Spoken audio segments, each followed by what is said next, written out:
He was born without magic powers, but trains hard and becomes the most powerful SS rank hero.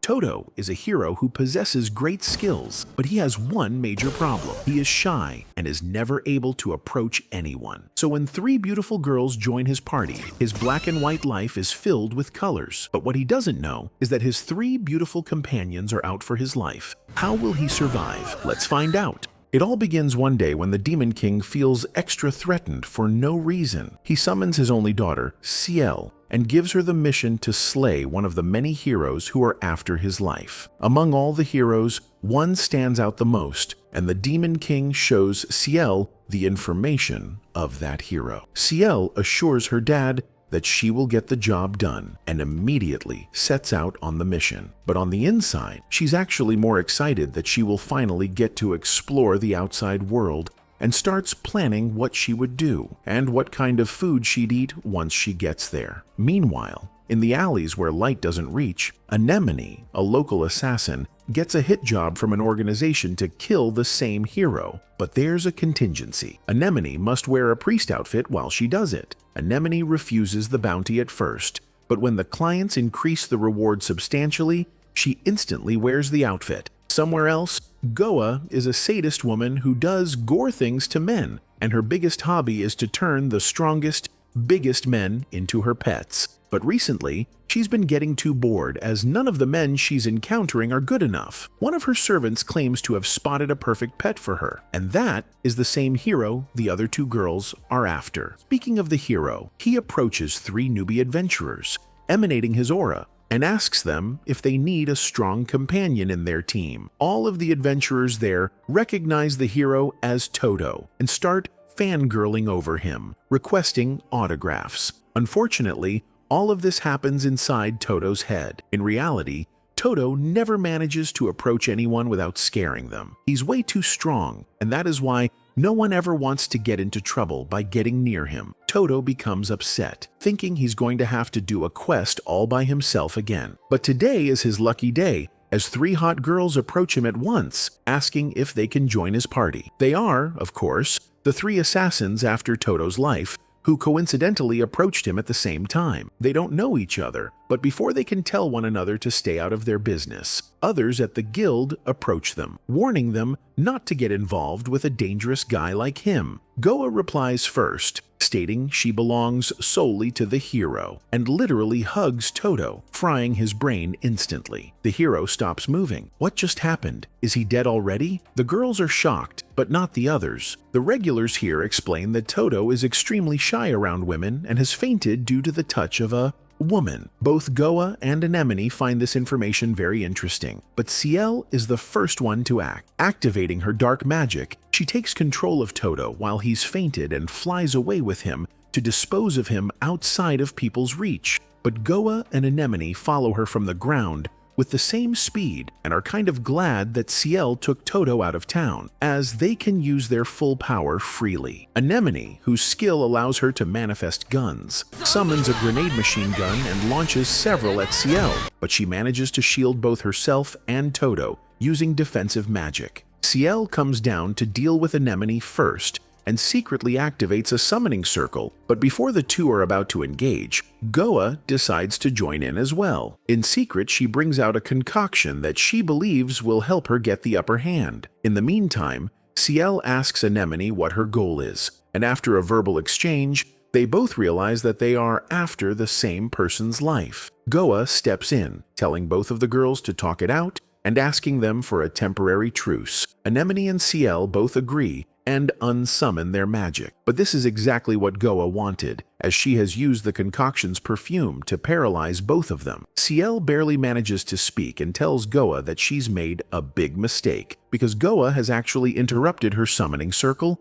and now it has gone completely out of control. A dark spider dragon comes out of the magic circle, and it's going to go on a rampage now that Ciel cannot move. Goa tries to get away, but both Ciel and Anemone stop her, not allowing her to leave without giving them the antidote. The three girls are surely about to die, but Toto, comes out of nowhere and decapitates the dragon with a single punch. Toto's overwhelming strength leaves all three girls completely bewildered, until he turns around with that risless expression, turning them off instantly. The three of them hug Toto for saving their lives, forgetting the fact that this is going to cause Toto to faint again. He's out for the next couple of minutes, but Ciel suggests they let him live today because her magic has run out, and she also mentions that she found him charming in a way. Anemone and Goa also agree, since Toto did save their lives, so they decide to delay the assassination and, in the meantime, make plans to go back to the city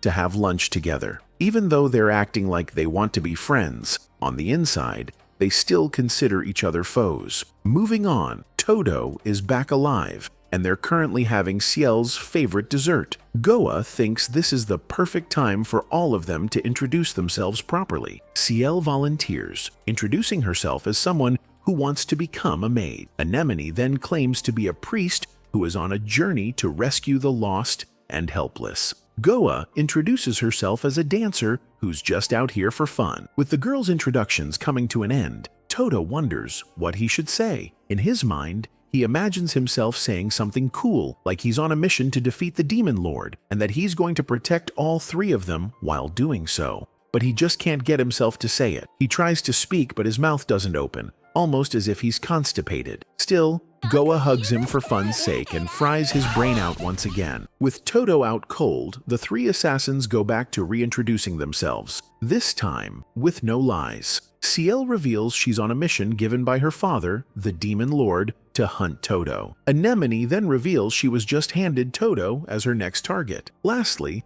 Goa expresses her dream to turn Toto into one of her torture pets. Anemone claims she's no longer interested and leaves, saying she'll cancel the task. Not that Anemone intends to let them be, she just has a perfect plan. Why work with others to kill just a man when you can kill him alone and take the pride of it? Hence, escaping from them and finding means to kill him alone is a perfect plan to her. She smiles to herself as she considers the fact that she would take the glory. Then she runs to the rooftop to find him around. She brings out her gun and looks around the city for her target, but she can't find him. While on her search, she finds something else that takes her attention. She sees two slave traders trying to sell a girl. Her dislike? It's slave trading, so she cannot watch and see it happen. She jumps there, throws a grenade to distract them, and carries the girl away. When she gets to the front, she drops the girl, gives her a sum of money, and asks her to run. She knows that the monster trading her is behind her, and she turns to fight. The monster assumes he is strong, but the first hit from Anemone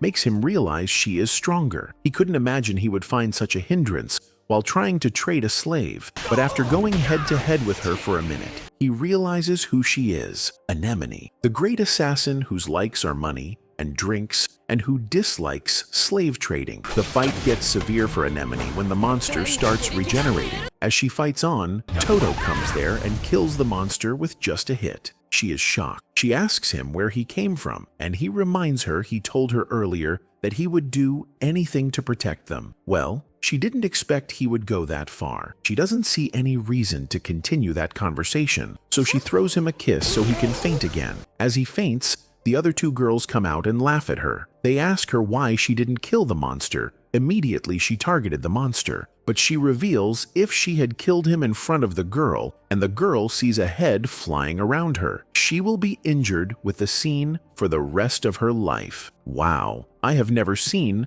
a kind assassin. She reveals that the world is a crazy place, and all she wants to do is earn money and make the world a better place. And for that reason, she will ensure she is the one that kills Toto and takes the money. She forges at him to stab him while he is standing, but her knife breaks just around him. She pretends as if she is just tired and attempts to walk away, but they laugh at her. Ciel advises that since they have the same target, they can all lodge at a hotel. By the time they get there, they find out Goa had booked just one room. Anemone isn't interested in the tussle of who will sleep on the same bed with Toto, so she excuses herself. Ciel doesn't also care about all of that, so she excuses herself too. Before she leaves, Goa makes jokes that she can just kill all of them and leave before morning, but Ciel doesn't care because she knows she is probably the only one who can kill Toto. She excuses herself and Goa sets into action. She doesn't intend to kill Toto. Instead, She wants to make him a slave. She has an injection that if she uses, he will become her subject within 5 minutes. She injects him and goes for her bath. By the time she returns, she sees he still hasn't woken up. She doesn't believe that her injection wouldn't work, so she is sure she has it all under her cover. Since he hasn't woken up, she removes her clothes and dances in front of him nude so she can trigger him to wake up. She sees he isn't shaking at all, so she goes further. She sits on the bed and crosses her legs. She calls him a dog and commands him to come and lick her leg. As though her drug is working, he walks towards her. However, he doesn't bend to lick her legs, but he lays on her and pins her to the bed. The scene entices her. She isn't sure if her drug is working at the moment or if it isn't, but she knows that what he is doing to her is exactly what she wants, and it makes her feel good. When Toto wakes up, he sees her unclad, and he gets scared and faints again,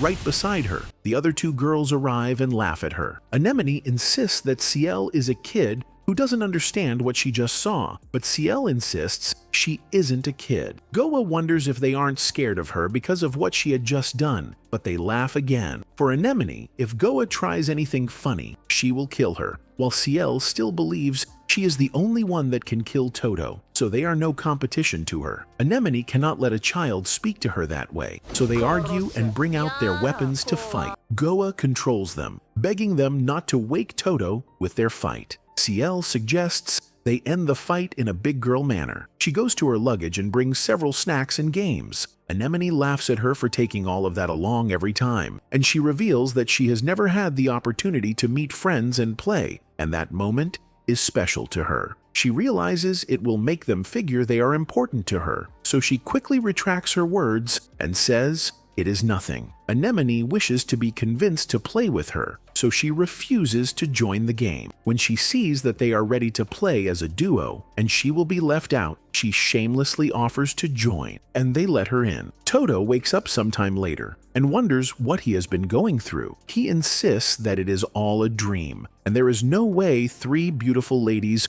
will be interested in joining his team. However, by the time he turns to his side, he sees them sleeping there, and he faints again. It is a team of impeccable people, with the ever-dependable hero Toto as the head of the team. Anemone, who is dressed as a priest, and she is the one who slays every enemy. Ciel, who is their mage and priest, and Goa, a bad woman that you can never be bored around. This is an interesting team, and I will love to see more of them.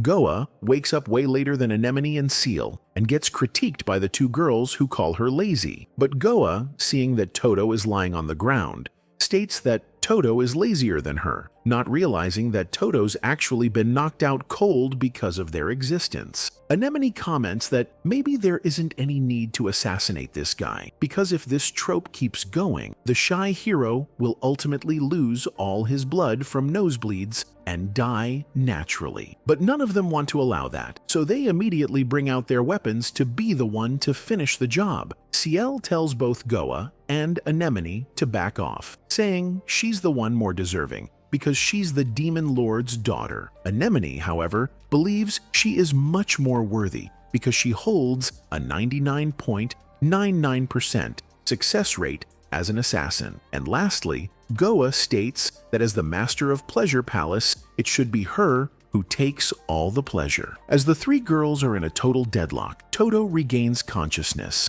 catching all of them off guard. They together wish the hero a good morning, forgetting that this would be just enough to knock him out once more. Anyway, they postpone their mission for now and get ready for another day of adventure. As they are about to head out, Goa, as usual, is the most excited and noisy among them, causing both Ciel and Anemone to get headaches. They complain about Goa being too noisy in the mornings and get into a playful argument while the shy hero contemplates whether he can survive with these 3 princesses in his team since he's already fainted twice today. Ciel notices how tense he looks and asks him if something's wrong. The other girls express their concerns as well, and seeing how much they look up to him, quite literally, he wants to give it his very best to live up to their expectation. Before going on an adventure, they register at the Adventurers Guild, where the girls make Toto their party leader. Toto, as expected, faints after simply interacting with the guild receptionist.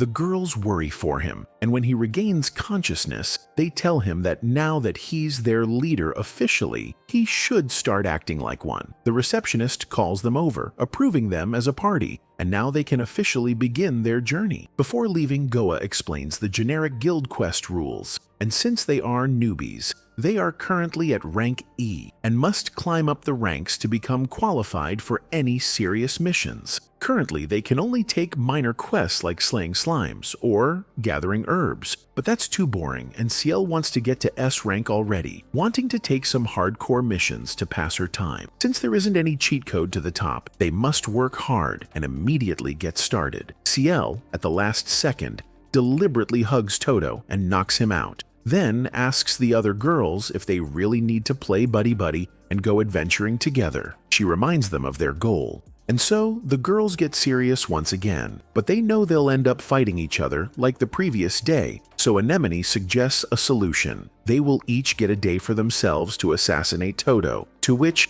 Ciel and Goa agree. To decide who will get the opportunity today, they play a game of rock, paper, scissors. The winner is Ciel, and when Toto wakes up, he finds himself sitting on a bench with Ciel beside the city river. Toto's social anxiety sends him spiraling over what he should say to her. He imagines himself saying something heroic that will impress Ciel, but ends up only asking her where Anemone and Goa have gone. Ciel claims that the two other girls have gone away to look for a proper quest, and she is here to keep an eye on him in the meantime. Toto thanks her, then proceeds to stay silent, super awkwardly, for the next 10 minutes. Ciel once again tries to make conversation, asking Toto what drove him to become an adventurer. Toto, with zero confidence, states that he became an adventurer thinking he would become confident enough to talk to people one day. Ciel relates to him, recalling her days back in the Demon Lord's castle when she felt like an outcast, even though she is the crown princess. I guess her dad doesn't have enough money to buy her growth hormones like Messi's dad, and that's why she's been outcasted her whole life. Still, she claims to Toto she's brimming with confidence, and motivates Toto to do better as well. Toto apologizes for being so useless most of the time, but Ciel tells him that he's good enough as he's protected the three of them multiple times already. Toto's eyes unintentionally look down at her plot, and as a result, he gets knocked out again, disappointing Ciel. Goa and Anemone come back, stating they have taken a spring cave quest from a blacksmith, believing this is going to be a perfect opportunity for Ciel to assassinate the shy hero. However, Anemone thinks Ciel is not up for the task, believing that Ciel has grown attached to Toto. Ciel, in reply, tells Anemone that she has no brain cells for assuming something so absurd, and mocks her. As both of them are about to get into a serious fight, Goa stops them, telling them to just focus on their main goal. Later, Toto and the group head to an E-rank dungeon, and they are here to collect iron ores. Toto, acting like a man, tells the girls that he will be going inside first, and asks them to follow him, as Toto keeps a good amount of distance from the girls inside the cave to keep himself from getting stun-locked. The girls take this opportunity to ask Ciel if she's got another plan to kill Toto. Ciel doesn't want to spoil her plan, so Anemone states her guess that Ciel is going to summon a wyvern or a golem that's going to do the job for her. Ciel says that she's not going to do something so excessive, and reveals that she intends to use slimes. As the first slime approaches Toto, both Goa and Anemone wonder if this is some kind of stupid joke since Toto is one of the strongest heroes. But Ciel is certain that her plan is going to work, and just then, many more slimes appear. With dozens of them in sight, Ciel eagerly waits to see how the shy hero is going to perform. The shy hero, clenching his fist, punches the slimes, and, in a matter of seconds, destroys all of them, leaving both Goa and Anemone wondering what Ciel thought was going to happen. Ciel explains her strategy by first pointing out the fact that Toto never used weapons when he fought the slimes and the dragon the previous day, and that means Toto always fights barehanded. Ciel only used the slimes to confirm this theory, and now that she is certain, she states that fighting barehanded will cause Toto to have certain weaknesses. For instance, resistance to physical damage, and Ciel believes that if Toto encounters a way bigger viscous slime, he will become helpless. But since these super slimes don't naturally spawn in an E-ranked dungeon. CL summons one herself, while Toto's not paying attention to them, and then uses her strengthening magic on that slime to make it even stronger. Now, CL, with a smug grin on her face, eagerly awaits to see if Toto's punches will be effective anymore. Toto, to protect the girls from danger, attacks the slime and punches it with full force. But the slime withstands the attack using its elasticity, making Toto realize that slimes this big are resilient to physical damage. Apparently, this slime is the Slime Emperor, and once it's touched, it doesn't let go of its prey. And Toto, who technically touched the slime when punching it, now has his hand completely stuck inside it. CL decides to give Toto a heads up, acting innocent, warning him that this slime digests everything by consuming them in their inside. Hearing that, Toto realizes that he is going to lose his hand if he doesn't take action, so he thinks quick and literally launches the slime above him. He then whirls it around him, using the slime's own weight to gain momentum, and then smacks it against the wall. However, the slime doesn't die, and as its body ricochets, most of its parts get stuck to Toto's hand and lower body, leaving him completely immobile. CL smiles menacingly, thinking she has won, but the shy hero has something else up his sleeve. He starts shouting, "Let me go," repeatedly, and screams the phrase so loudly that the slime is completely vaporized, leaving the three girls stunned. If this guy can kill someone just by using their voice, can they really defeat him? CL finally gives up, and so Goa suggests they now move on to do the actual quest and collect the iron ores they were tasked with. However, after much exploration and mining, they don't find any until Anemone notices some cracks on the walls, leading to an iron vein. Toto steps up to extract the ores and uses his fists instead of a pickaxe, showing how strong he is. After collecting a full bag of iron, they bring it back to the client, who was in the middle of trading the iron with another adventurer. That adventurer only brought 3, so he's completely terrified to see how much Toto has brought here. In any case, the client thanks Toto and his team and encourages him to keep up his good work. On their way back, CL hesitantly asks Toto how he grew this strong, and Toto awkwardly replies that he just lifted weights relentlessly his entire life, meaning all of this came with hard work. The adventurer who got terrified earlier comes there, wanting to shoot his shot with the 3 girls, asking them to join him instead of a shy loser like Toto, promising that he will take good care of them. The girls, however, aren't interested at all, and they, in unison, give a death stare to the guy, making him piss his pants and run away for his life. The girls then turn to Toto, telling him not to be demotivated, and Toto, in reply, vows to do his best not to disappoint them. As they arrive at the town of Dosa, Goa whispers in Anemone's ear, asking her whose turn it will be to assassinate Toto now that CL has failed. Anemone wants to be the next one to do it, but Goa doesn't agree, since the 3 of them agreed to play rock, paper, scissors to determine whose turn it's going to be. Deciding to play by the rules, the girls engage in another never-ending game of rock, paper, scissors, while Toto wonders what's gotten into them suddenly. Goa comes out as the winner, and so CL and Anemone leave the 2 be, making the excuse that they have some stuff to do. Toto hesitates to walk alone with a hottie like Goa, and she teases him because of it, hugging him with her melons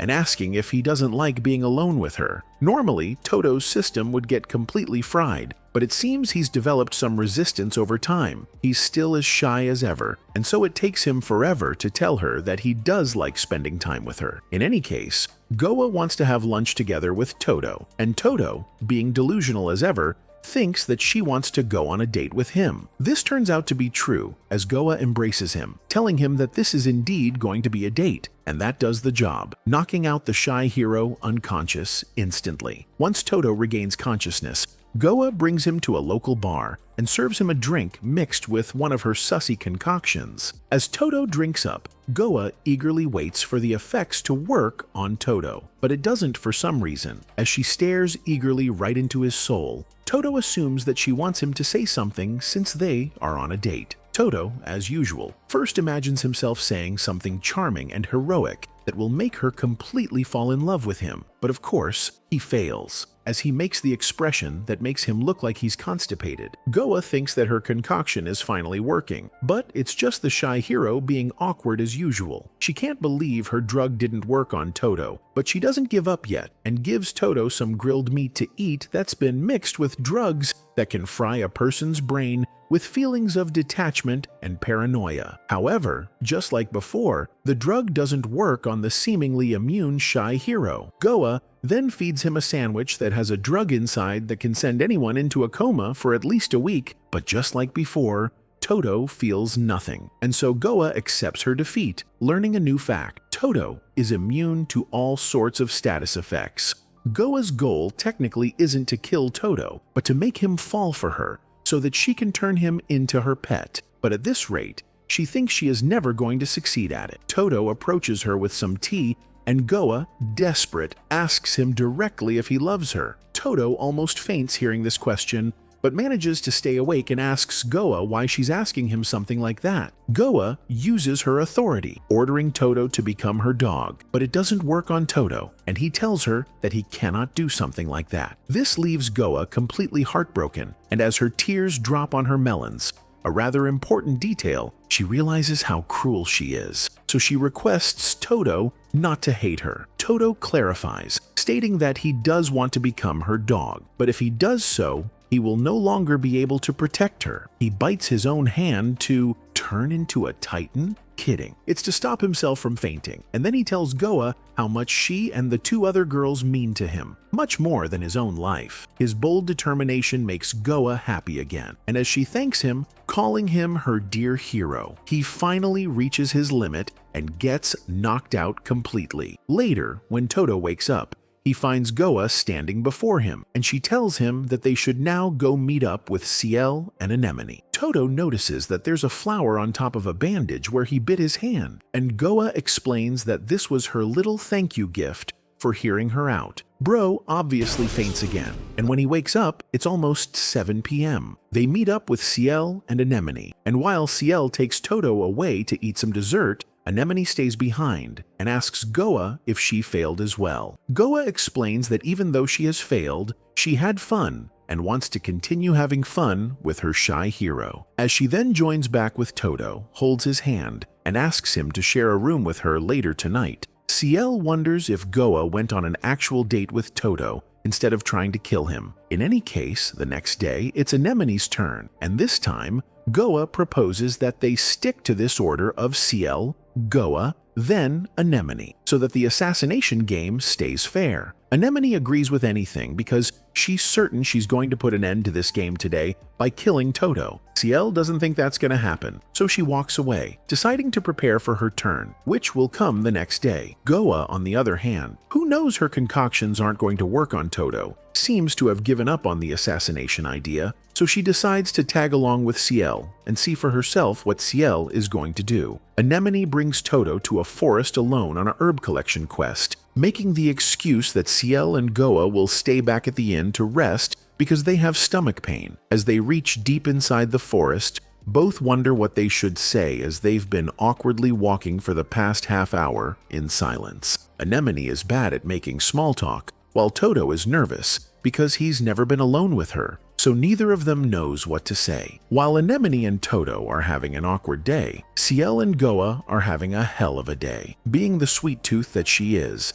Ciel loves the food Goa has taken her to get, and she eats it happily. She appreciates Goa for plugging her to that spot, but doesn't forget Goa's love for charms and spells, so she tells her that she's using a magic that repels charms. If Goa thinks she will get her, then she's a liar. Goa defends herself, saying she isn't fetish, she just loves charms. They talk and laugh until a strange man approaches, asking why they're still talking. United, they tell him to fuck off, insisting they aren't a nuisance and are just talking. The man wonders if they don't understand the situation. He tries to caution them again, but they don't reply. Meanwhile, Anemone keeps thinking about what conversation to have with Toto. She's bored and wishes she could get high, but because she's pretending to be a priest, she can't do that. He asks her what she likes, and she says booze and money. He's shocked, so she immediately retracts her words and pretends like she didn't mean it. Needing to cover the awkward moment, she asks what he likes too. He says lifting weights, a hobby she considers petty. Back at the restaurant, the man keeps pestering the girls, but they don't care. He finally points to the back and shows them that robbers are actively robbing the place. Still, the girls remain unfazed. The awkward conversation continues. Anemone finds the silence uncomfortable and decides to get to the point. She asks Toto how he got the scar on his face, a question that throws him off and makes him uncomfortable. Back at the restaurant, the head of the thieves, Zach, storms in and accuses the girls of being disrespectful, asking if they know who he is. He brags about being a former B-ranked adventurer. Goa laughs off his so-called ability, and Ciel asks if being B-rank is even impressive. Goa explains it's like being in the top 100 out of 1,000. Not that great. The girls laugh it off, but Zach gets angry and tries to attack Ciel. Her magic dispels his attack easily. She turns to him, asking if he even knows who he's trying to fight. He doesn't back down and jumps at her again, but this time both girls jump him together and land a hit. Ciel wants to finish the fight alone, but Goa reminds her Zach will have a bounty on his head, so she advises her to take him alive instead. Back on the date, Anemone realizes the question made him uncomfortable and wants to withdraw it, but he answers anyway. He says the scar came from a monster attack. He lost everything to monsters. His family, his home, even his confidence. He had his bad times too. Anemone is shocked by all he's gone through and asks if he wants revenge, but he says no. He just wants to regain his confidence and prove that he's worth something, that surviving wasn't a mistake. She agrees he's right. They arrive at their destination. Toto jumps to pick the herbs they came for, and Anemone watches him with pity. She didn't know he'd gone through that much despite also coming from nothing. But despite how pitiable his story is, her mission comes first. He still has to die. She walks up to him and breathes on his neck so he'll faint and she can do her job. Back at the restaurant, Zach finally realizes Ciel's magic is out of his league. Even as a former B-rank adventurer, he's never seen magic like that. He turns to his crew for help, but they're now under Goa's influence and are tending to her needs. Ciel strikes Zach with a hammer spell, and he collapses immediately. She's disappointed. He talked big but wasn't strong at all. To calm her down, Goa offers her sweets as usual. In the forest, Anemone brings out a bomb she grew herself. It's powerful enough to blow up anything, and it grows depending on where it's placed. She plants it on Toto and watches it expand, curious how big it will get. Back at the restaurant, the owners thank Ciel and Goa. Not that they did it for them, but still, Goa suggests handing over the bandits to the authorities to collect the bounty and repair the restaurant damages. The owners appreciate the help and offer the girls dinner. That's all fine for Ciel, but she reminds Goa that Toto must never know their true strength. She asks Goa to use her drugs to wipe the waiter's memories. Goa does just that, and they leave without the staff recognizing them. Ciel finally sees the value of Goa's herbs. Despite her own power, she can't alter memories. She asks to learn herb making, and Goa takes her to a forest to teach her. Clumsy Ciel mixes the wrong herbs and creates poison. Meanwhile, the bomb Anemone planted keeps growing, so much so that if it explodes, it'll consume her too. She panics and cuts it off Toto's body so he'll wake up. She yells for him to throw it far away. He does, and the bomb explodes on a mountain. At the same time, the poisonous herb Ciel made explodes nearby. The explosion is intense. Toto gets burned shielding Anemone, and she's shocked his body withstood it. Without him, she would have died. She sighs in relief, grateful he saved her, but he faints again. Toto realizes the herbs they gathered were destroyed, so he goes to find more. He wonders what happened. On their way back, Anemone lies that a monster had placed the bomb on him and escaped. He apologizes for not being there for her. They expect the girls to be shocked by his condition, but when they see the girls, they're burned too. Ciel complains that she's done with herb lessons, but Goa persistently convinces her otherwise. Let's see if she gives in. For their next adventure, they're heading to the dungeon. Ciel isn't worried about the dungeon itself. What bothers her is that there's a food spot nearby she'd rather visit. Too bad they chose the dungeon instead. The shy hero and his 3 beautiful companions are out once again for some adventuring. They go out hunting goblins, and Toto, acting confidently, defeats all of them with ease. To help Toto, Anemone uses her strengthening magic, while Goa entices the goblins using her spray potions. Although it's overkill, Ciel makes her move, blasts the goblins with her attack spells, and only then does Toto finish the job with a devastating punch. Upon completing the quest, they return to the Adventurers Guild, where the guild receptionist thanks them for their service. Before handing them their commission rewards, the receptionist mentions to Toto that, because of his party's accomplishments, they have been selected for promotion and must complete a D rank quest to move from E to D rank. Anemone does the talking and asks the receptionist what kind of quest it's going to be, and the receptionist tells them that they will have to clear a dungeon. The receptionist also mentions that in this quest, their bond as a party will be put to the test, which shocks everyone, as they have no synergy at all. Still, the shy hero and his companions head to the dungeon gate, where they are greeted by the gate guard, who informs them that they must reach the bottom floor of the dungeon and bring back something from there as proof that they have cleared it. Toto heads inside first, and the three girls wonder if they should use this as an opportunity to continue their assassination attempt on the shy hero. It's revealed that, just before the quest, the three assassins had gathered at a local restaurant in secret and discussed whose turn it would be today. Anemone didn't want to play by the rules, deciding in secret to blow the entire dungeon up to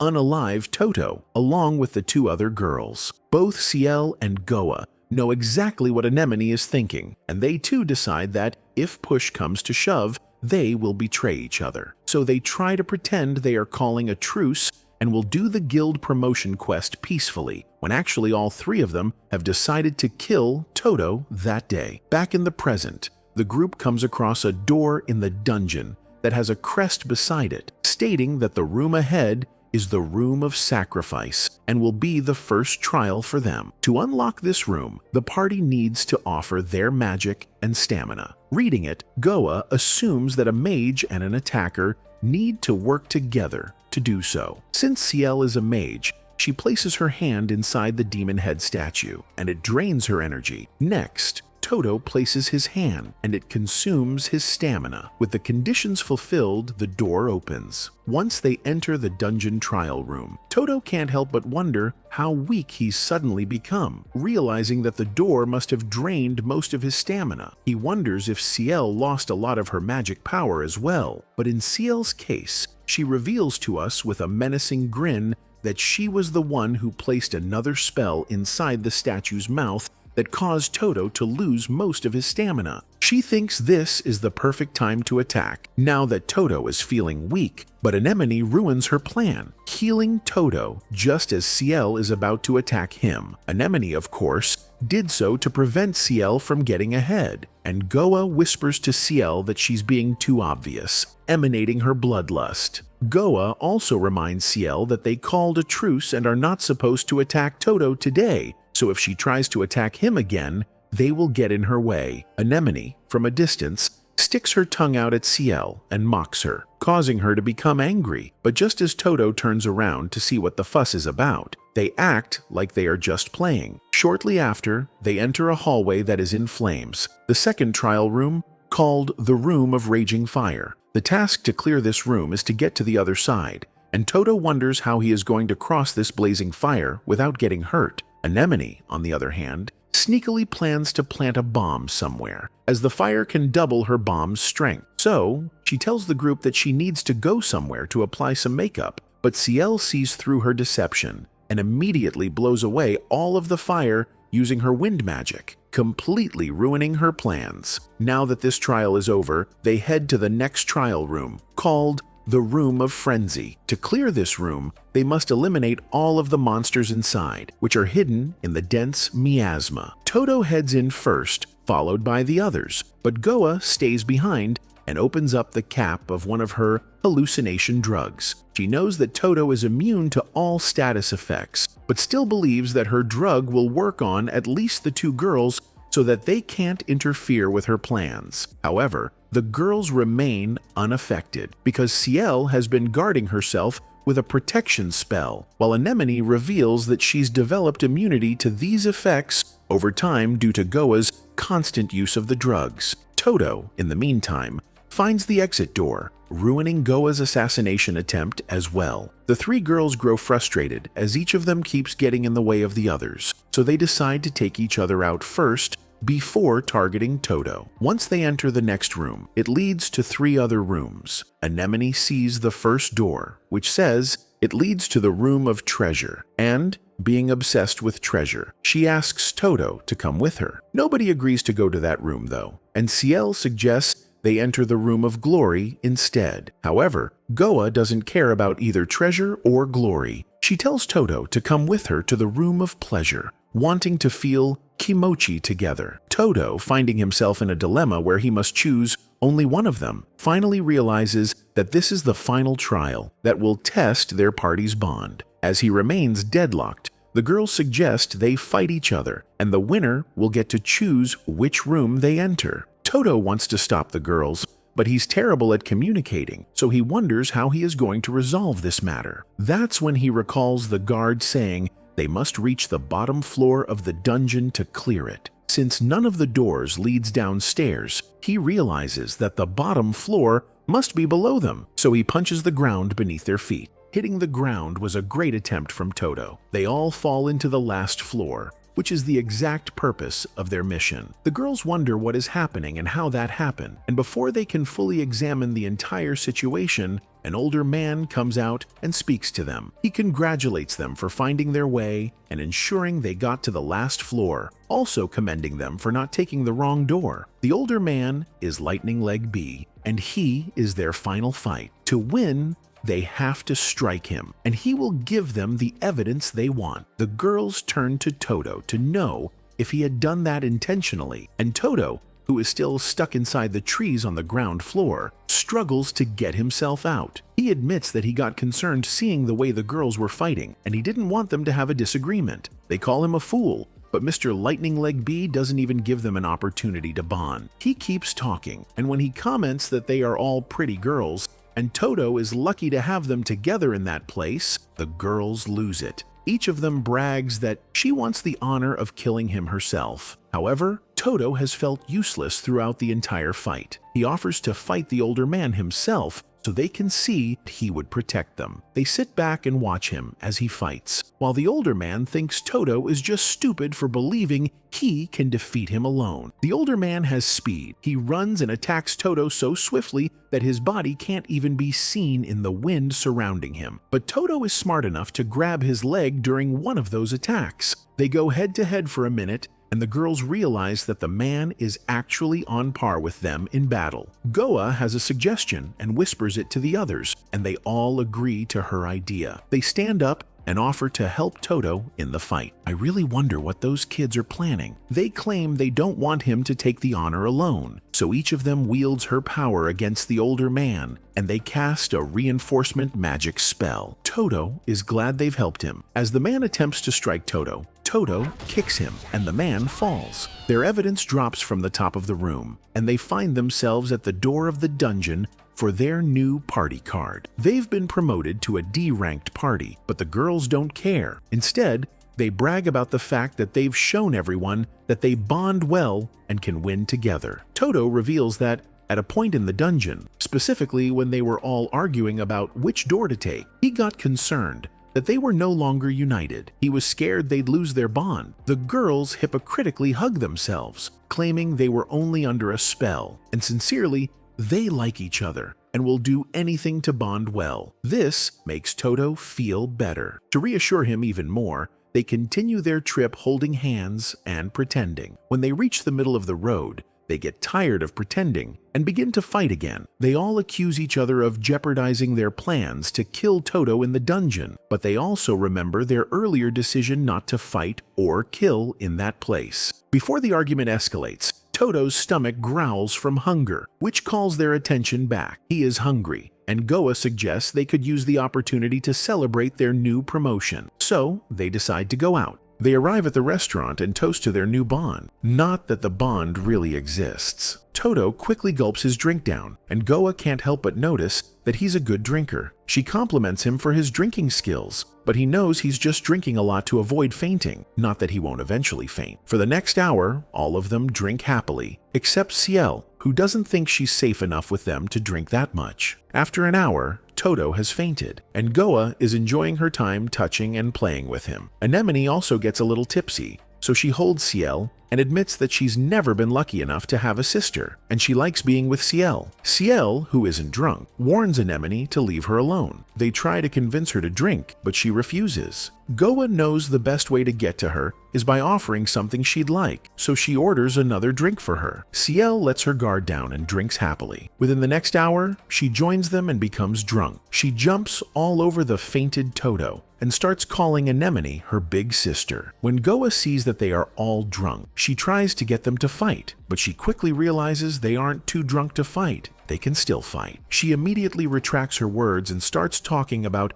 how she enjoys being with them without charms. She says she's never had friends without the influence of charms and drugs. Anemone also admits that they're the first set of people she's gone out for drinks with. She only ever drinks with people she works for, since she's an assassin. They look to Ciel to hear her story too, and she admits they're her only friends. As the precious daughter of the Demon Lord, she was pampered and never allowed to make friends. They change the topic and start talking about how much they love Toto. Goa insists she knows they're in love with him, and Anemone falls into her trap by admitting it. After a long time catching up, it's time to leave. They wake Toto up, and he's disappointed that he fainted again. They ask him for a closing speech, and he reiterates that although he may faint a lot, he will always protect them. They return to their lodge, and everyone goes to sleep except Ciel, who knows she has a visitor. She calls out to the visitor from the Demon Lord, and the Demon Lord's guard, Happy Cunere, comes to her. What is the guard here for? Seeing Hoppy doesn't bring great memories to Ciel. She knows Hoppy, knows how good of an instructor she is, and how fierce she is. It is certainly not a pleasant surprise. She recalls when she had to train with Hoppy growing up, and how she would lose all her fights, even with all her attempts. How the spectators would watch her and comment that she wouldn't have won the fight no matter what she did, and even how Hoppy would unclip her wings to fight. That surprise definitely has a reason. She calls out for Hoppy, who is shocked that she could notice her presence. Hoppy comes down from the window and greets her, claiming she has missed her. Ciel isn't taking the greetings as they should be, so she reminds her it hasn't been a long while since she left the kingdom. Hoppy is the instructor from the Demon Lord. She knows how much Hoppy doted on her as a child, so she claims she didn't miss Hoppy at all. Hoppy expected that. She isn't fazed at all. She smiles and reminds Ciel that she has been away for a whole month, and it is enough time for the kingdom to feel her absence. She comments that she is sure Ciel isn't interested in returning to the kingdom, and wonders if Ciel hated training with her that much that she doesn't miss her. Ciel is tired of the back and forth, so she asks Hoppy to go straight to why she visited. Hoppy reveals she is there to take her back. If it is taking Ciel that long to kill the hero, then it means Ciel isn't ripe enough to be sent out on projects by herself, so she has 24 hours to return home with Ciel. Ciel feels heartbroken. It would mean everyone would be right that she was unnecessarily babied. Hoppy gives her 24 hours to kill Toto, else she will take her back. Hoppy leaves, and Ciel considers her option. 24 hours is enough to kill Toto, and she has her plan. To be fair, she hasn't been dwelling on the mission because she is enjoying her first time out of home, and now that it is of importance, she will ensure she does it immediately. The following day, the girls wake up and come for breakfast. Anemone comes out half-dressed and Toto faints just by seeing her.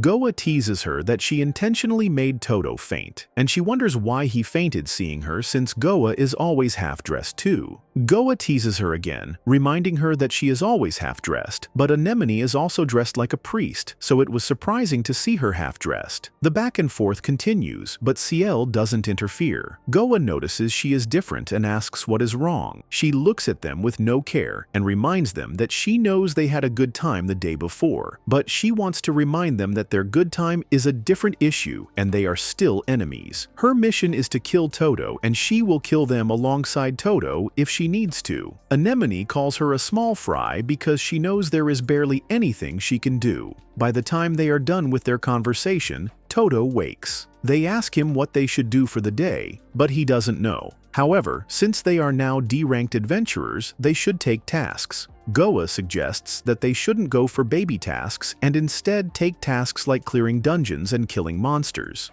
That is fine for Toto, who doesn't know they have plans to kill him. Goa continues by rushing to hug Anemone, claiming that she and Anemone have some shopping to do that day and they won't be available. Anemone seems shocked by this discovery since they didn't have any prior conversations about it. Goa teases that she can't remain half-dressed every time and they should go get better clothes. She winks at Anemone, who understands her and decides to leave with her. She says that Ciel and Toto should take the task for the day while they are away. That is like a table set before Ciel to kill Toto. She wonders why Goa would do her that kind of favor. Feeling suspicious, she asks Goa if she is giving her an opportunity to kill Toto, and Goa says yes, reminding her that they are both friends and enemies and there is nothing to lose. Bragging about her ability, Ciel tells them that she will call them when she has Toto's corpse so they can see. Let's see how far she can go. Well, she takes Toto to a dungeon so they can clear it. It is a rank D dungeon, and she tells Toto that the dungeon only consists of rats and they have a place in it, so the task should be easy. They enter the dungeon and one of the rats jumps at them. Toto kicks the rat and hits it on the wall. Then Ciel informs him that when they enter the dungeon, they will meet others like that. She recalls that during her fight at the dungeon yesterday, she found out that Toto has great resilient strength and it would be very difficult to inflict physical injury on him, which is why she had brought him to that dungeon. At that moment, Toto steps on a trap. The trap releases a wall with spikes on his head, but he holds it off. He pushes it back and confirms that Ciel isn't hurt. Ciel realizes that it may also be difficult for her to inflict physical hurt despite the dungeon having a lot of traps. She takes him to a place and shows him a totem. She tells him that just like their task the day before, he has to activate the totem by touching it so they can gain entrance to the rats. She knows that the totem sucks strength to about 70%, but she tells him she wants to use magic to check it first. Instead of checking it, she increases the level of strength the totem will take to about 90%. Then she tells Toto to touch and activate it. She informs him prior that it will take his energy, but he is just excited about getting to impress her. He activates it and indeed feels shaky. She asks him how he feels, and he admits that something has left him. However, he believes he can remain strong and protect her. The door opens just as she predicted, so he walks in front of her so he can get to the death rats and kill them. As she follows him, she gets a feeling that they are being watched. She is quite right, because Hoppy is behind them and is watching to see what Ciel will do. Ciel recalls her conversation with Hoppy the night before, where Hoppy asked if she dreaded training with her. It wasn't a big deal training with her for Ciel, no matter how Hoppy made her feel like she wasn't good enough and how rigorous the training was. She remained strong because she just wanted to leave that place. This day is her opportunity not to return, so she won't let it go. She calls Toto's attention and teases him with her body, so he faints.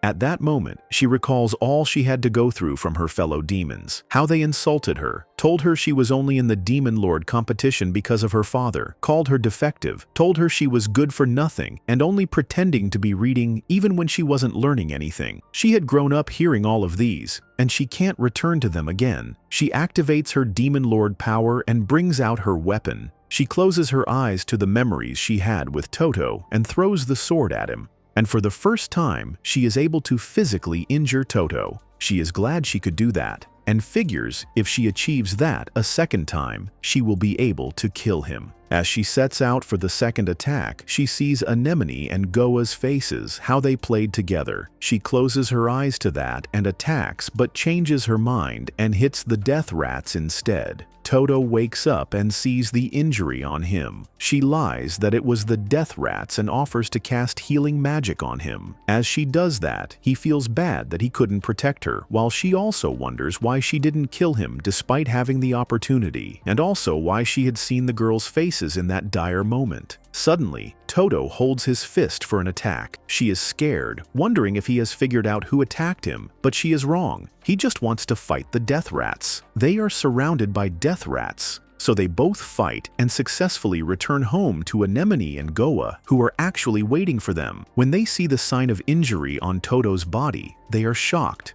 Goa immediately goes to help Toto remove possible poisons from the injury, but Anemone drags Ciel aside, wondering what had actually happened. Anemone is more shocked because it is obvious that Ciel had an advantage against Toto, and if she had made use of it instead of helping Toto, he would have died. She asks her why she didn't do anything, and Ciel admits that it was harder in ways more than one. Anemone teases her that the sugar she has been eating has been destroying her stamina, and she is no longer as strong as she used to be. She taps her head, which irritates Ciel, but she shockingly likes it. Goa finishes sanitizing Toto and calls Anemone for healing magic, but the priest refuses to come through. After a long day for Ciel, she is left with no other choice than to meet with Hoppy, this time for her judgment. Hoppy admits that she watched the entire thing that afternoon and saw that Ciel had an opportunity to kill Toto, but flickered in her choice. She reminds her that what she did could be interpreted as treason against their kingdom and asks her to defend herself, but she has no defense. Ciel admits that she did wrong. She couldn't control her emotions, and she indeed flickered. She accepts to be taken back to the kingdom, thinking that maybe if she experiences those traumatizing trainings again, she will return to being the emotionless person she was and would be able to make better decisions next time. Her offer shocks Hoppy, who knew how much she hated the kingdom. She reveals that her mission wasn't just to take Ciel back, but to confirm if Ciel was fit. The thought process which led to Ciel getting her access to kill Toto was a great one.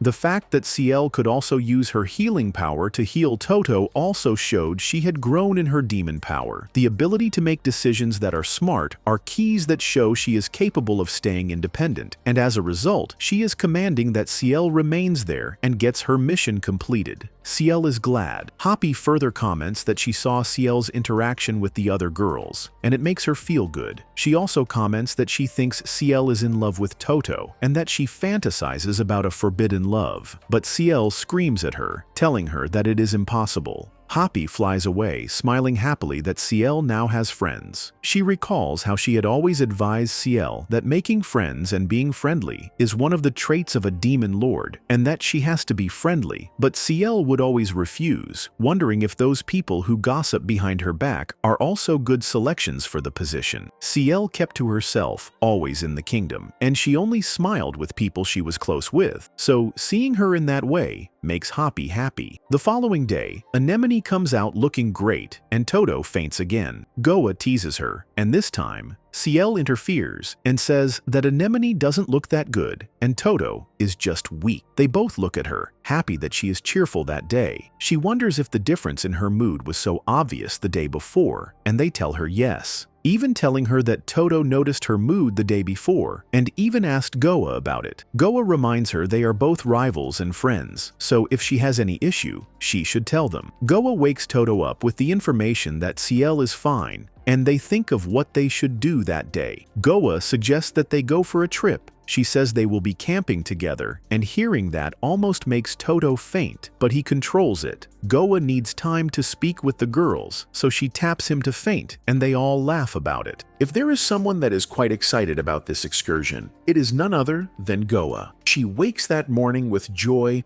all over her face, and the others look at her in awe, wondering why a trip is getting her that excited. She knows they are also excited, just that they won't show it. Toto wonders if they do not need to go shopping to get the things they need, but Goa tells them she has that covered. She reveals a bag containing a tent, bags, and other necessities for the trip. She admits the bag is very heavy, but trusts Toto to help by carrying it. Before she could say jack, Toto carries the bag and gets ready for the journey. They ask her what their destination is, and she informs them they will be stopping by at Blackwater Annie, a place that is not so far or near, making it easier to get to their destination faster. Hearing this, Ciel lets out her excitement too. Goa watches her enjoy, happy that she is unwinding for the trip. Anemone has one more concern. Going on that kind of trip is not just time-consuming, but money-consuming too. She understands it is an excursion, but wonders if they have a target for it. Wow, there is someone quite smart in the trio. Well, she is right, and Goa has that covered too. She has taken a quest to deliver a box on the trip. Because the box is quite heavy, every adventurer had refused the quest, so the pay was high and they have something to gain. Again, Toto carries the box, and they proceed on their journey. unknown to them that someone is staring at them from the woods. As they walk, Ciel warns Toto to be careful throughout the journey and avoid fainting. She reveals that any time he faints, she is the one carrying him with her magic powers. And now that he is carrying 2 heavy loads, that would be too much for her mana. He apologizes for being a worry and insists he will be careful. To test him, she jumps around revealing the inside of her gown, and as expected, he faints. The girls tease her, saying she failed, so she has to carry Toto and the loads. She chases them with Toto as revenge. The following day, Toto wakes up. They complain that they had a slow journey the first day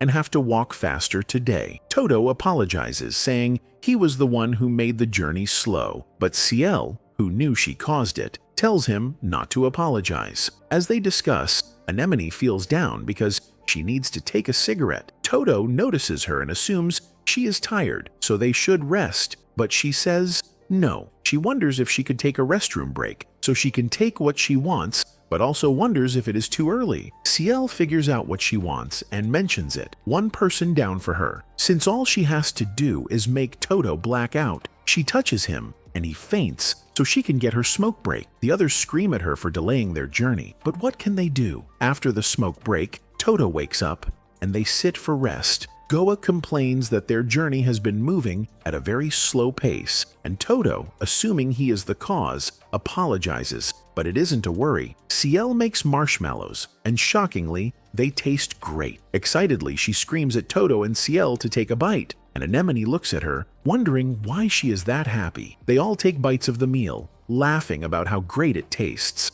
Goa watches them, seeing how happy they are, wondering when they will finish the excursion, but she doesn't think the time frame matters as long as they are having fun. That night, she stands to keep watch while the girls sleep happily inside, and Toto sleeps outside the tent. She is glad they are fine, but that joy disappears when the bandit who had been watching them earlier comes to attack her. She happily screams that she has seen a bandit, which excites the bandit as to why she is so happy. The bandit asks for the box she is carrying, and she asks what would happen if she doesn't give it to him. He says he will sell them to kidnappers, and she feels that is fun. However, letting someone else own the 3 people she is traveling with is something she wouldn't like, so she decides to give him the box instead and asks if he could carry it. He increases his strength to carry it, but immediately it touches his head. He feels weak and eventually faints. She reveals she placed hallucinogens on the box. Although it didn't affect Toto, the others had figured it out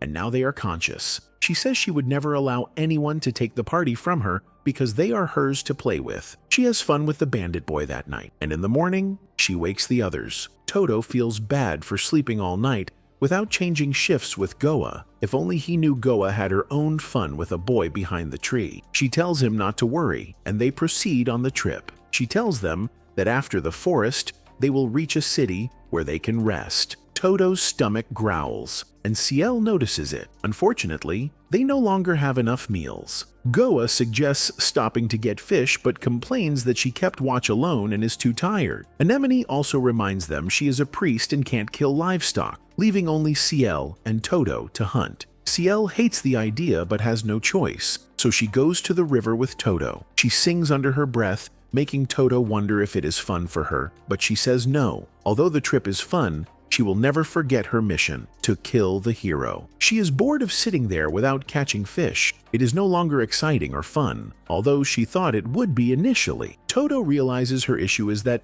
they aren't catching anything, so he decides to enter the river himself. When he suggests it, she accepts, as it gives her an opportunity to cast gravity magic on him, to make him sink and die. She lies that making him heavier will make it easier to swim, and he accepts. He goes to remove his shirt and jumps into the river. She casts gravity magic on him, but is shocked that he still moves fast and easily. He sees something in the river that he calls a fish and catches it. When he brings it out, she realizes it is actually a monster and not an edible fish. When river monsters are on land, they release poison, and the monster is about to do so. She throws it back into the river, although it drops some black powder on Toto. Seeing the powder on him, she laughs and offers to jump into the river instead. She jumps, and he follows. They playfully catch fish. As they play, she reminds herself that their party is filled with enemies, and they will soon part ways, so she should have fun while it lasts. They return to smoke the fish,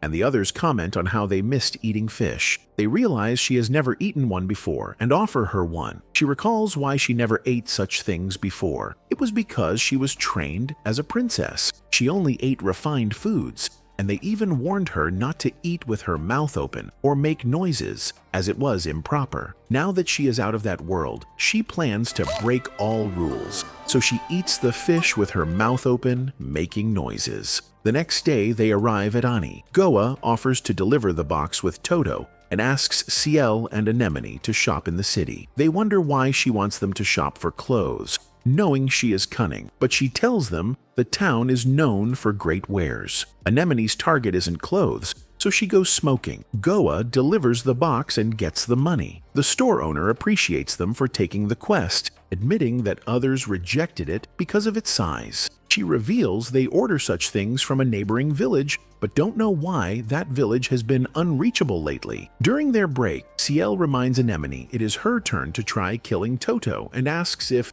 she will take the shot. But Anemone says no, she wants to enjoy the moment first. Ciel offers to take the shot, but Anemone thinks it is all bluff. However, Ciel insists she has planned new ways to succeed in her mission and will win. Regardless, they agree they should get the mission done as soon as possible. Anemone teases that killing just one person shouldn't take a year of planning. It's only because Ciel isn't serious. This makes Ciel's mind boil. She threatens to kill Anemone too, but Anemone doesn't believe her. After their smoke break, they head to the clothing store and meet Toto and Goa there. Goa wonders why they are late, and they lie that they stopped at a cafe to strategize. Before continuing, Anemone expresses anger at Toto, even before she says why. Toto apologizes, a manly trait. She complains that no matter what she wears, Toto always faints, so she wants him to pick an outfit she can wear without him fainting. Toto shops for her, and the first clothes he picks cover even her face. She isn't comfortable in them, although Ciel loves the outfit. Anemone refuses it and tries another, an assassin outfit that covers her completely. But Toto faints as soon as she smiles. Ciel offers to help and picks a teddy outfit for her. Excited to see Anemone wear it, Ciel is disappointed when she doesn't like it and removes the cap. Ciel also picks a teddy outfit for Goa, which she doesn't like either, but Ciel suggests they could all dress that way and go to the park. They dress up, and Toto likes it, but the others complain they can't journey like that. Anemone changes into a suit-like outfit, but when she removes her glasses and smiles, Toto faints again. They realize there's no point, so they return to their old outfits and proceed. On the way, Toto vows to avoid fainting, but they tell him that won't help them. They need him to faint, making him wonder how women can ever be satisfied. For their next trip, they are visiting Dafuri, the town the store owner mentioned, to see what is happening. When they reach the gate of the fortress town, they are shocked. The town has been turned into one of love and peace. What the hell is happening? According to Goa, this town is famous for its weapons made by the blacksmiths living here. But the problem is, the gate guard only allows couples or people full of love to enter this town. Ciel would rather die than enter this cringy town, and Anemone agrees with Ciel, also voting that they skip this town entirely from their expeditions. Goa, however, is interested, as she's all about love and, torture. She asks for Toto's opinion, and when he doesn't say anything against visiting this town, Goa decides to abandon Ciel and Anemone, and only brings Toto along with her. She claims to the guard that she and Toto are a couple, and the oblivious guard, not knowing the two are lying, allows them to enter the town of love and peace. Upon entering the town, the only thing that can be seen are young couples who clearly have one goal in mind: explore each other's treasures. Goa states that she had come to this town in the past once, but at that time it wasn't filled with so many couples. They hear a commotion ahead, and upon paying attention to it, they find two guards pressing a guy and imprisoning him in the dungeons. The guy defends himself, saying he was only passing through this town, but it doesn't matter to the guards because the only rule of this town that you have to follow is that you must display love at all times. So they proceed to take him away, declaring that he will be imprisoned in the dungeon for life for breaking this sacred rule.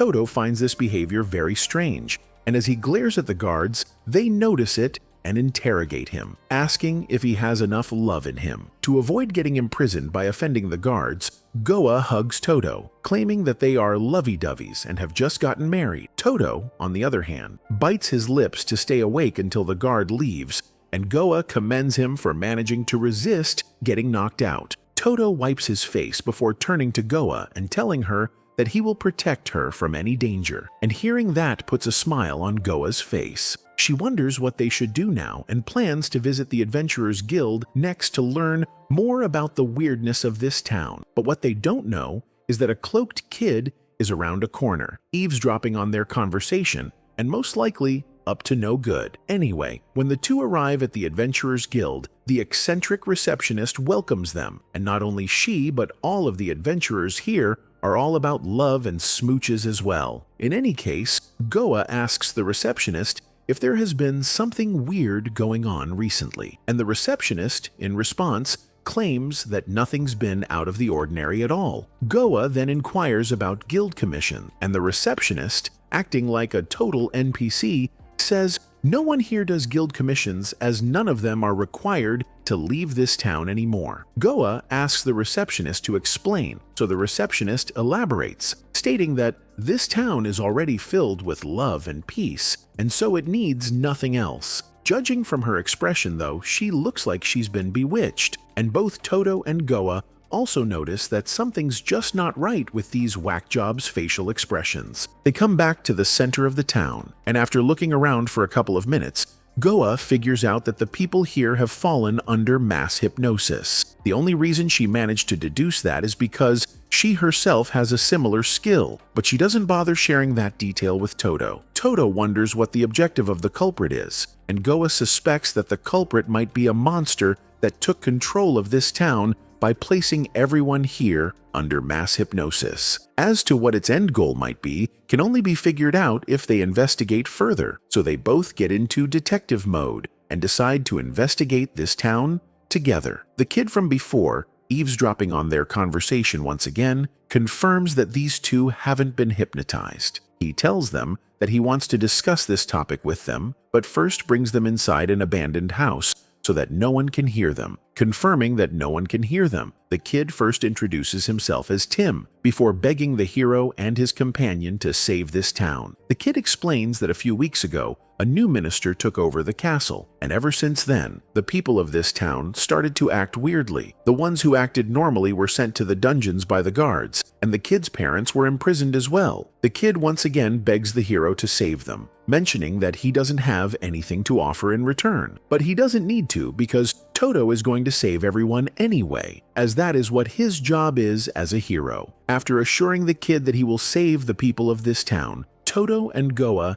head out of the town, informing Anemone and Ciel about the situation. Ciel refuses to help as they are not interested in doing charity work, but Anemone joins Toto, feeling sad for the kid, and with Toto encouraging her to tag along with them, she agrees. With all of them finally in, they must first come up with a solid plan to invade the castle and defeat the evil minister. Goa proposes that they split into two groups, and by playing rock, paper, scissors, Anemone gets paired up with Toto this time, and they are tasked with invading the castle. She then enters the town with him, claiming to be newlyweds to the brain-dead guard who heard an hour ago that Toto was married to Goa. Goa and Ciel enter the town together next, and pretend to be overly touchy sisters who are definitely in love with each other, so the guards allow them to enter as well. They all enter the city with the plan to find the new minister and break the spell. Anemone follows Toto, while Goa and Ciel remain with Tim. As they explore, Anemone voices her concerns about how the city looks like everyone there is normal, but on a closer look, if not for the fact that they are hypnotized, no one would notice.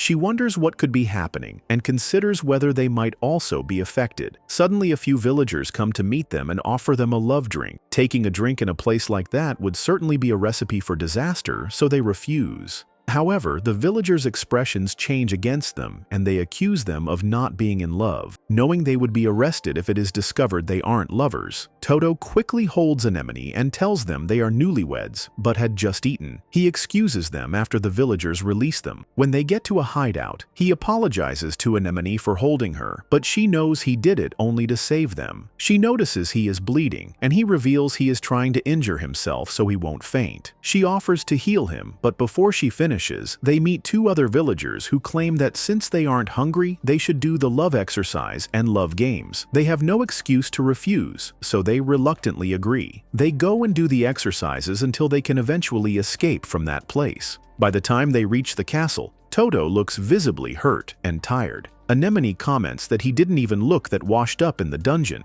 and that the city is indeed taking a toll on him. They meet the guard of the castle and ask to enter. The guard confirms that they are in love and simply allows them in. That seems like a trap because a place like that should have great security. They are suspicious, but Anemone consoles herself that it might be to make their work easier. Meanwhile, Tim is worried about the hero, but Goa tells him that Toto is strong. They notice CL is busy with something, and when they ask her what she is doing, she reveals she is concentrating her power for clairvoyance. She explains that with great power, she can check places at a far distance. They wonder if she can see inside the castle, and she says yes. They go closer to her so they can check, but as she tries to zoom inside the castle, the magic shuts her out. That seems strange, but it confirms her claim that the place is covered with a high-level secret magic blocking her view. Inside the castle, Toto and Anemone are confronted with empty rooms. Anemone suggests they split up to check, but Toto refuses, claiming it's best they stick together. They keep checking, but no one is there. Anemone wonders why the castle is empty and considers that the hypnotizing power in that place could be stronger than the rest. She is proven right when she suddenly gets hypnotized and moves toward Toto, asking him if he has love. He realizes she has been hypnotized and tries to call her attention back. He holds her to break it off, reminding her that they are there to save the city and she can't get hypnotized. However, she gets angry that he has no love in him and begins attacking him, hitting him repeatedly. But he doesn't fight back. He opens his arms in an embrace, telling her that he will capture her and take her out of the castle so Goa can save her. She grows angrier when he mentions another woman around her. He doesn't know how to reach her, and to make matters worse, the guards arrive and ask why they are fighting in the Castle of Love, accusing them of not having enough love. He needs to save Anemone without injuring her, so he surrenders to the soldiers. He admits that his love is insufficient and that she is angry with him, so he will go into the dungeon to repent. He gets arrested, and she happily tells him to find her when he gains more love. In prison, he meets other people who look normal. One of them asks if he is a traveler and wonders what the stupid love talk is all about. He realizes Tim's parents might be there and asks for them. They reveal themselves, and he happily tells them Tim is fine and is a hero. He reassures them that he promised Tim he would safeguard them so they don't have to worry. The prisoners ask about his plan since he is also cuffed, but he uncuffs himself, and they grow optimistic that they can survive. He wants to admit that he doesn't know the strategy he'll use to help them, but seeing how much hope they place on him, he keeps quiet. Meanwhile, Anemone meets the minister. She tells him she is proud to be in love, and even reveals that her co-travelers are around but don't have love. On the other hand, CL keeps trying to check the castle, but sees that nothing serious is happening outside. Goa remains concerned about the hero and Anemone, but CL reminds her their mission is to protect Tim. She doesn't even care if they get hypnotized. In fact, she wants them to be affected. Suddenly, she sees someone on the castle balcony. She zooms in and realizes it is Anemone. Anemone holds a gun and tries to shoot them for not having love. When did love become a recipe for survival? Will the hero save his team? I think Anemone is just pretending to penetrate the city, but fingers crossed.